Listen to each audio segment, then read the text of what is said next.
All right, and we are here on the debut episode of Gridiron District.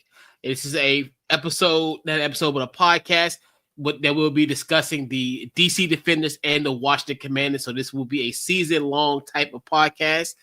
So episode 1 is here, and we're going to be talking about the DC Defenders as they embark on their 2025 season.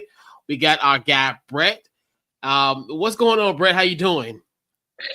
Man, it's another day in paradise. It's been a rough day, but onward and upward, right? Less than a week till kickoff. Yes, indeed, and always, and one of my go-to when it comes to XFL, UFL news. See, even 2 years in, I'm still get all mixed up. For my UFL stuff, definitely got to check out the bottom line. They do their thing. So, without further ado, we definitely got to talk about. And it was really funny because, obviously we know that there's, when there's coaching vacancies, what have everybody's linked to something. So the first inkling of the Reggie Barlow going to Tennessee State actually was from what you guys posted on social media, and it, you posted on Friday that there was some sources, there was some inklings as Reggie Barlow was going to take the vacant Tennessee State job. That obviously the Eddie George ended up going to Bowling Green. So, and then obviously in less than 24 hours, it was announced that Reggie Barlow did step down pretty much a week prior to the start of the Defenders season. So, Brett, what was your thoughts? Just even when you announced that on Friday and it actually happened on Saturday. So, what was your overall thoughts of Reggie Barlow stepping down from the Defenders? Well, we had heard some rumblings and some rumors for about a week, and the more smoke, there's typically fire. So it definitely it caused obviously a lot of interesting comments and things on social media and the UFL community.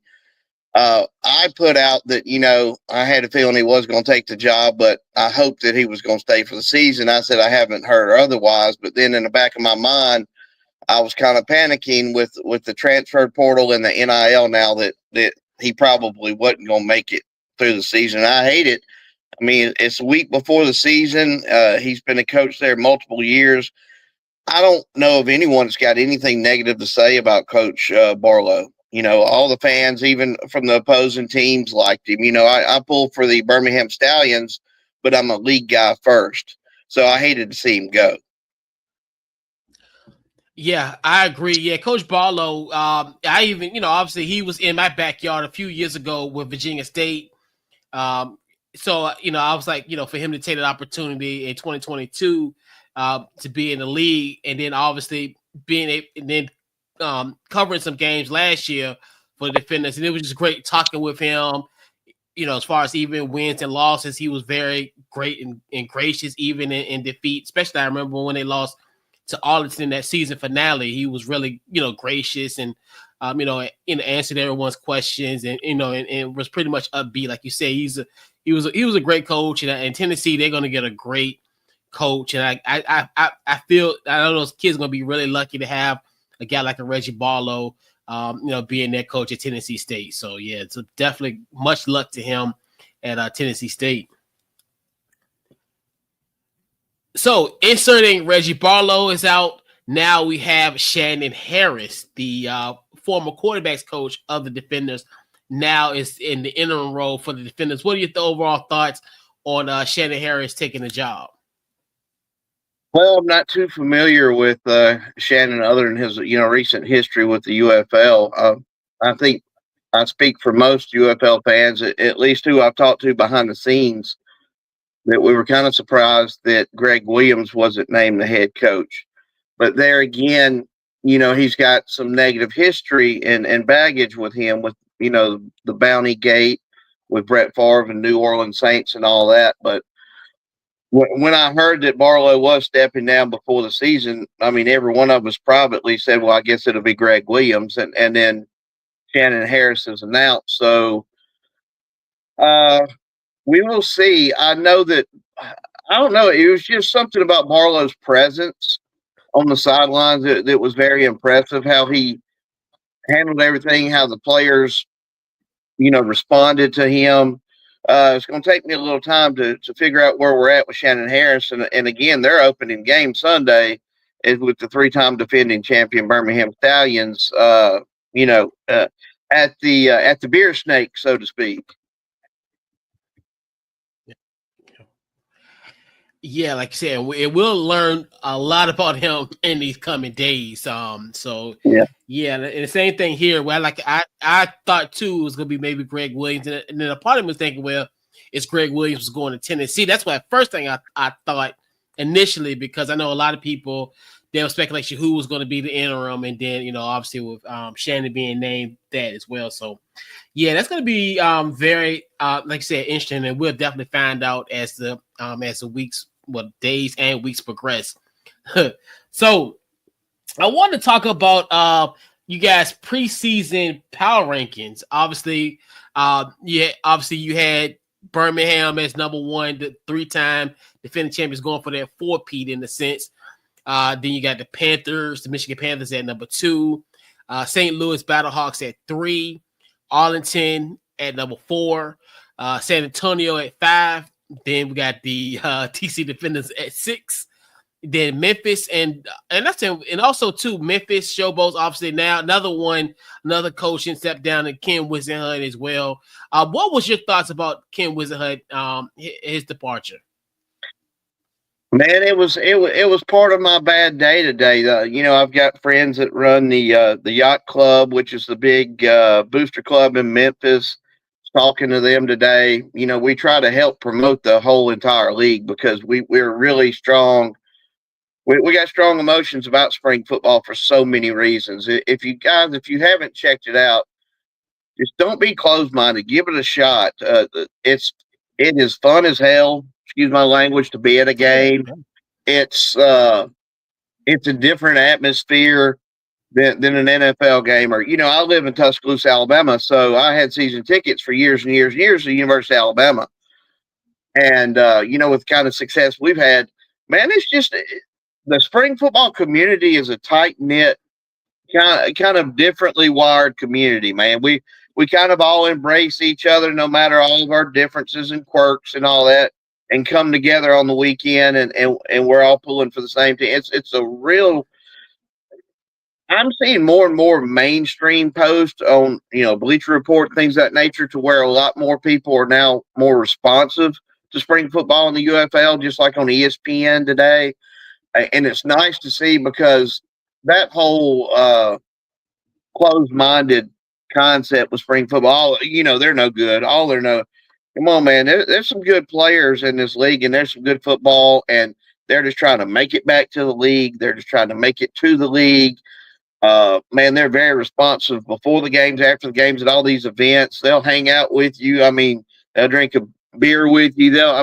These dudes are just happy that someone is putting their name out there and promoting them and what they're trying to do, which is get back to the NFL.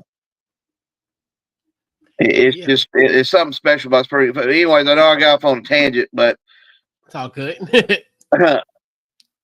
That was a big loss for Memphis, and I know there's a lot of mumbles going on from Memphis today, from what I've heard on phone calls and text messages, and then on Facebook and X. They were all very excited about Whisenhunt. You know his past and history, what he's done with the NFL. He was a big name. And not only that, I think a lot of Memphis fans, when this all broke, or we heard it was going on, we were surprised that the D.C. Horton was not named the head coach, which he was a D.C. with the Pittsburgh Maulers, and he was a big part of their year 2 that got them to the championship game in Canton, Ohio versus Birmingham. And Memphis's big weak point last season was their offensive line. And I know they've supposedly corrected that. They've got almost entirely new roster, but then they named the offensive line coach as the head coach, interim head coach, in place of Whisenhunt. So that was also a surprise. Yep. And then round out the power rankings, you had the Houston Roughnecks as well too. And it's funny that you brought up as far as like the differences in the league, and you had the top 6 reasons why to watch the UFL, and I agree with every single 6 of those. Where, like you said, it's more access as far as just from a from a fan perspective, affordable outing compared to our NFL counterparts, and no famous guys in this league that have a famous girlfriend that's just as famous as him or more famous than him. So so if you watch these broadcasts, they're not going to pan to his girlfriend like 15 times in a quarter. And that was really me just throwing a little shade and having fun. Okay. But when I posted it in our group today on Facebook, the only responses I got was about Taylor Swift, and I'm like, come on, guys. I didn't mean to hurt anyone's feelings or us start going political. It's just a joke, but you know how folks are these days. Oh yeah, but it was funny. It's funny yet true. And like you said, now and then, like the whole thing about the network coverage compared to the other one where, hey, you need to have an app for this, you need an app for that. So this case, yeah, you if you got basic cable, you can basic Fox, ESPN, ABC, you're good. So that's the thing about this league. So for sure. And one thing that's so awesome about this league is they're so transparent on their replays. Like if you're in the stadium and there's a questionable call, a coach can challenge it, or the coach don't even have to challenge it. The booth reviews every play, and they will literally stop the game and they take you to the studio with one of the guys in LA, and you can sit there and watch and listen to everything he says during the replay on the Trinitron. Mm-hmm. And dude, it's so much. There's so many little neat things. I know a lot of NFL fans didn't respond well to the kickoff. I prefer the USFL kickoff over the XFL kickoff. I know now we're going back to the XFL kickoff with the UFL in season 2. But as long as we start getting returns again, I'm a big special teams guy. I grew up a Chicago Bears fan. I mean, Devin Hester, when he come out on the field for a punt return or kick return, and they would play that song before, and man, you get chills. And you see all the fans stand up, just go, well, Bears ain't done nothing all day. And you just knew he was fixing to pop one, And they really, the 2 Super Bowls ago, when all those kickoffs went in the end zone, is when the NFL started finally looking at an alternate kickoff. Something where you actually get some returns, but it's not as dangerous as, these guys are just so big and strong and fast now than what they were 30, 40, 50 years ago. Yeah, for sure. Yep. So I talk about a little DC Defenders. So what, from your perspective, what do you look at for the Defenders as far as their strengths and weaknesses for this on this roster? One of their real strengths were 2 years ago was their front offensive line and defensive line, but they also lost a tight end and a couple wide receivers last season, that they didn't have from the season before. Then they lost their running back that was really, really doing something pretty special at the beginning of the season. But I know they lost Bruno and a couple other big guys from that offensive line. DC, when they made it to the XFL championship game against Arlington 2 years ago, had a real dominant offensive line, and that was just not the case last season. I debated so much on those preseason power rankings, especially in the XFL conference, because I feel like there's so much parity in that conference that it's really up for grabs, especially with Arlington having such a tough schedule and having an extra road game this season. Some people I saw put DC number 1. I debated on putting DC at number 2. I really think there's going to be a ton of parity in the league this year. So I don't know what's going to happen now with Barlow being out. I know the roster is what it is. They've got a real good home advantage at Audi Field. And definitely everyone show up, show out. That is supposedly a very, very fun environment, very fan friendly.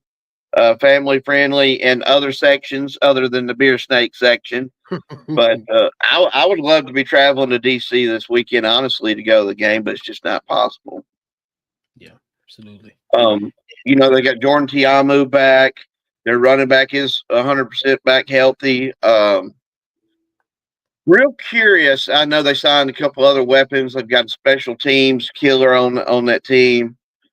Real curious about the offensive line. That's where I want to. That's the key, I think, to this season for the Defenders. Absolutely.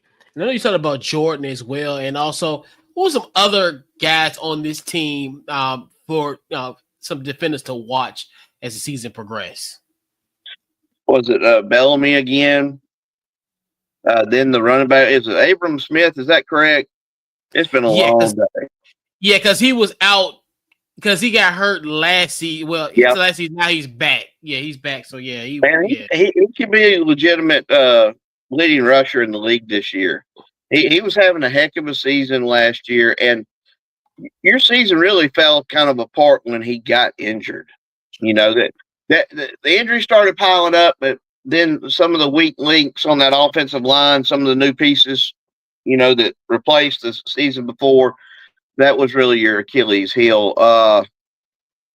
Your guy that's back on special teams can break one at any point. The punt kick returner. Like I said, I'm very, very anxious for the upcoming season for DC. I mean, it's going to be. Yeah. I'm so torn on DC out of all all 8 teams in the league.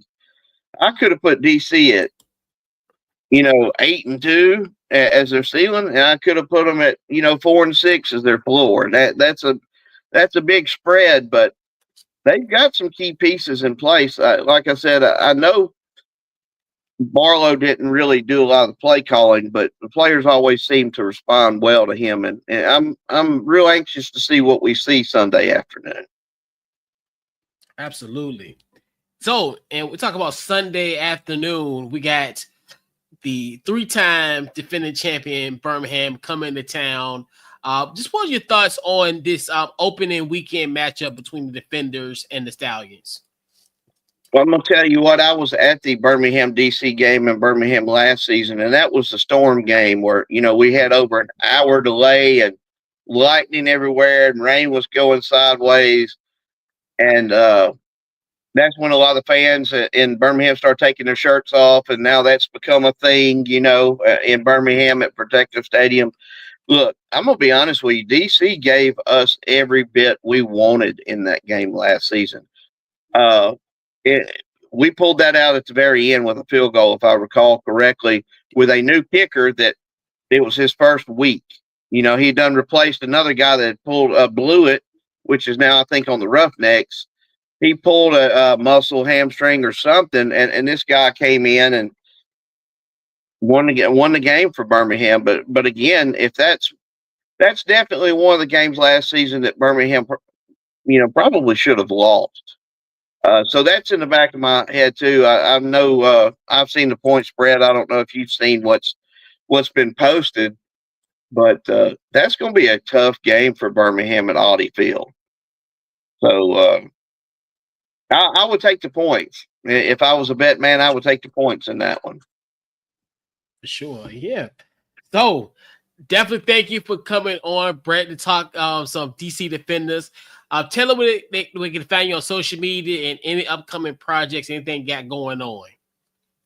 Man, we're the Bottom Line Podcast. We're on Facebook, YouTube, X, and Instagram. And then I also run the largest UFL football group on Facebook. We've got, I think, over 28,000 members, and it's UFL Fans is the name of that group. Okay. Yeah, so this wraps up episode 1 of Gridiron District. Once again, Brett, appreciate you for coming on, and we're looking forward to Sunday's matchup against the Stallions. And we'll catch you guys on our next episode next week. And we're out.